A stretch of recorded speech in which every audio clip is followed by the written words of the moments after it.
I understand why they had to push for this trial. I understand that. But as a Congolese who want true justice, we can't. This guy ruled Congo for more than 18 years, which is about 2 decades. So how come his trial will go?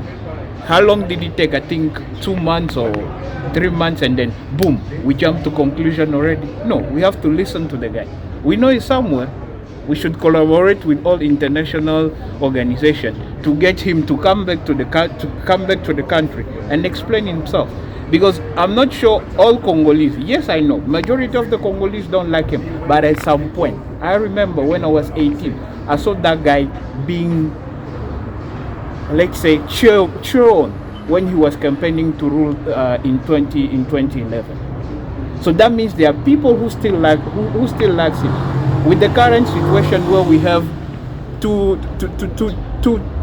actually like two government or two administration in the country, so you have, and all the tension around the whole situation, you can't just come up out of nowhere and say this is what we decided. Come on, it's not that. To me, it sounds, it's not normal. We have to listen to what he has to explain to us why did he do what he did.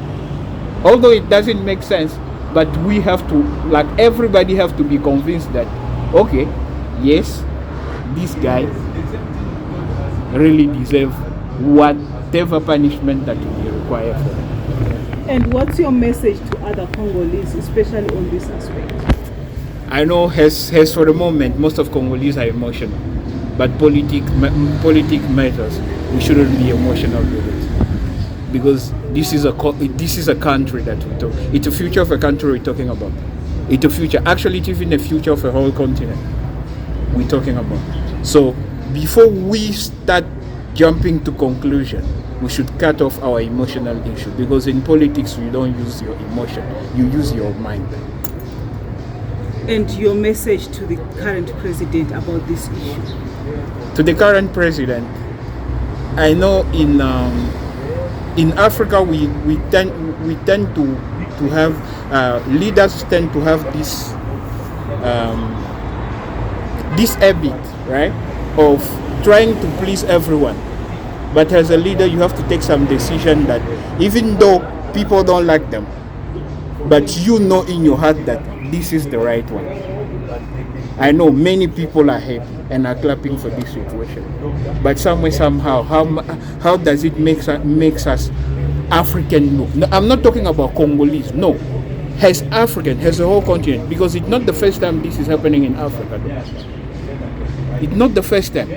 If we start counting all the leaders that have been thrown, I don't know, to wolves like this, it happened before. Yes, the guy has his mistakes, but when you sit back on your own and think a little bit, you see that we can't just be rational. We have to be cool and think first before taking any decision. And sometimes him as a leader has to take decision that even if his population is not happy with it,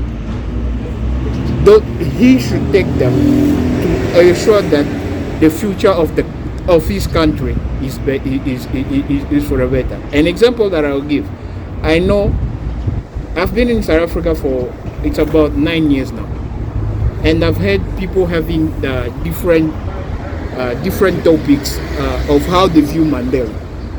But what I know for sure is that Nelson Mandela took a decision that any of us as black, actually as Africans, will never agree with. That guy is the one who forced us as Africans to look at Africans as our people too, regardless of whatever they've done to our own race. You see? So to the current president of Congo, he should use that as an example, because I remember people were comparing him to Mandela somehow. So to me, if it's really compared to Mandela, he should be wise with his decision. Take the kind of decision that, yes, people are going to be against him, but it should be for the good of the people in the future. You see, that's my message for him.